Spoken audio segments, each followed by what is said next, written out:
Oh, hello, this is Tak Chung from Walk with Tak. Welcome to my YouTube channel. If you enjoyed this video, please like, subscribe, and share. Over the years, one of the most common questions that I ask in my cooking classes is that how much heat do you need for stir frying? Do you need a lot of heat in order to stir frying? Now, it turned out to be a very interesting question because for a long time, I have a belief that you can only stir fry in a burner with extraordinary high heat output. For example, many people think that the only way to stir fry properly is with a gas stove because that's the general belief that gas stove put out more heat as compared to an electric stove. And in years, I was always insist that I have a gas stove in my kitchen, and we changed to a electric stove because of we don't have gas supply to where we live. I was very disappointed. But I was completely wrong because I discovered that in fact you can stir fry in a electric stove that might only give about 10,000 BTU, or like one of my friends, he stir fry outdoor and he has an outdoor burner that will produce 240,000 BTU. When you compare the dishes that people cook from this different type of heat intensity, I actually find that they both really delicious, but they might be delicious in a different way. So therefore, you can truly manipulate the type of heat that you're going to get from your burner to cook wonderful food. And there is really no one or the other. And it very much depends on the circumstances that you are in. For example, in a restaurant, it is essential for them to have a high-power burner. In this case, the cook can produce a dish in a matter of minutes. And stir-fry truly is one of the most flexible cooking techniques that you can cook under many different heat output circumstances, because you can cook a dish maybe take a little bit more time when you have a low heat capacity burner. But at the same time, you can cook dish in almost lightning fast when you have a super heat producing burner. In this video, I'm going to describe the various chemical processes that involve in cooking. And by understanding this chemical process, you will be able to appreciate what heat is doing during the stir-frying process and how heat affects the food ingredients that you are cooking, and how managing this heat capacity under different circumstances will allow you to achieve essentially the same result in different type of burners with different type of heat output. I think this is probably best approach for me to explain to you how much heat that you need in your stir-frying process, because you will require probably different type of heat capacity under different circumstances of what you want to achieve. And through this understanding, you will have a much better grasp of what heat is doing to your food ingredients, so you can manage your heat properly during your stir-frying process. In order to understand what is going on in stir-frying, probably the first thing to do is to look at some common cooking situation. In this case, frying a hamburger. Now, as you notice that frying a hamburger, the most important thing is that first of all, you have to cook the hamburger and cook the meat properly. But the next part is that you always find the hamburger tastes better if you char the outside surface of the hamburger. Why is that the case? So let's take a look at the situation of cooking. Now, cooking can be divided into many stages. You can cook food as long as you raise the temperature, and usually as soon as you raise temperature beyond boiling point, the food will cook. Now, when it's below boiling point, it just takes a little bit longer time to cook. However, cooking is most flavorful is that when the temperature is gone beyond 250 degrees, and this is about maybe 20-30 degrees above the boiling point of water. And the reason for that is that when temperature go beyond 250 degrees, a chemical reaction occurs known as the Mela reaction. During the Mela reaction, molecules on the surface of the food ingredients interact with each other, and they produce what is known as flavor molecule, and those molecules taste good to us. And this is process also known as browning because the food ingredients will start to turn brown. And this is an indication which we all recognize associate with tasty food. This process is most obvious when you bake bread, and in here the bread has been raised. But you can see that the bread has not started baking yet.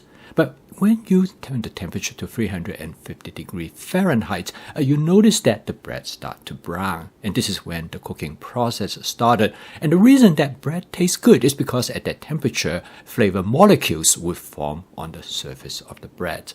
And through the process, the bread will brown, as shown here, which is a demonstration of the Mela reaction in action.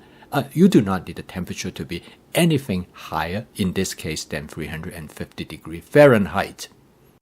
So let's go back to the hamburger example. In here, you can see that when the hamburger is over, you saw the charring of the hamburger.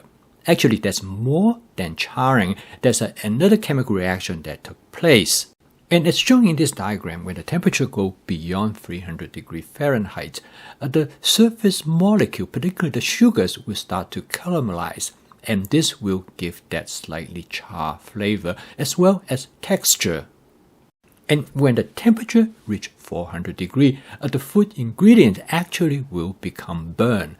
And this is when you look at a hamburger, you see all the charring because the temperature has risen above that particular temperature. And this is essential for the process of cooking. These three steps happen not only in the case of stir frying, but in all frying.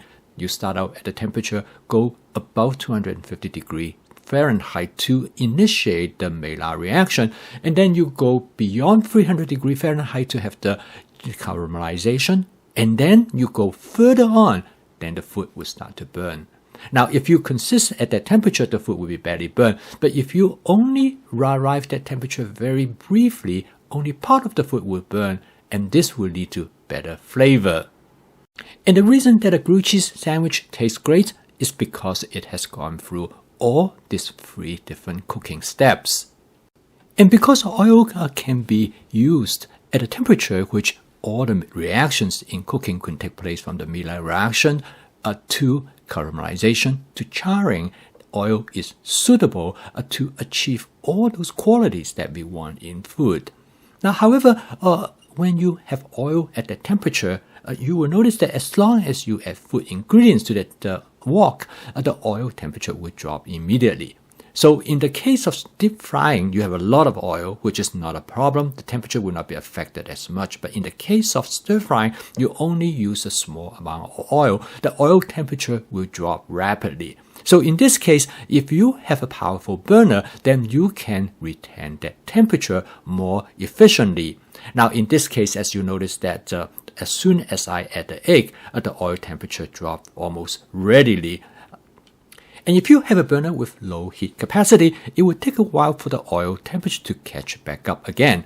However, now if you have a very powerful burner, you can keep the temperature up all the time. So in this case, will allow you to cook the food much faster. Now, in some cases, it will also affect the quality of the food because of that temperature transition.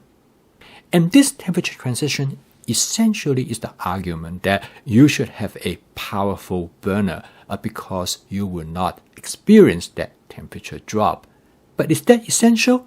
Not really, because the temperature might drop. But if you let the food cook a bit longer, the temperature will eventually to go back up again. You will still achieve the Mela reactions, and eventually you will also achieve caramelization.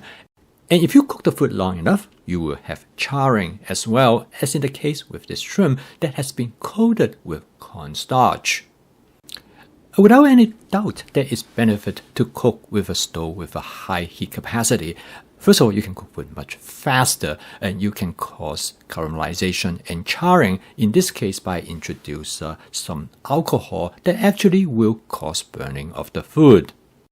So is it really necessary to stir fry under a high capacity burner? And in my opinion, it is no, because for centuries people cook under moderate heat and they stir fry wonderful dishes. I hope this video provides you with some demonstration as well as some explanation of how much heat do you need in your stir frying and how you control the amount of heat. And hopefully you will be able to adapt to your situation with this understanding. If you have any question, please write to me at my email account, which is walkwithtak@gmail.com. I will answer your question as soon as possible. I do not answer questions on comments to my YouTube video because I never can tell whether my answer will be read or not. This way, I know for sure that you will read it. I post a video each day to help you to make home cooking as part of your daily routines. If you'd like to learn more about my fast cooking system, please subscribe to my YouTube channel. So keep on cooking. I will see you tomorrow.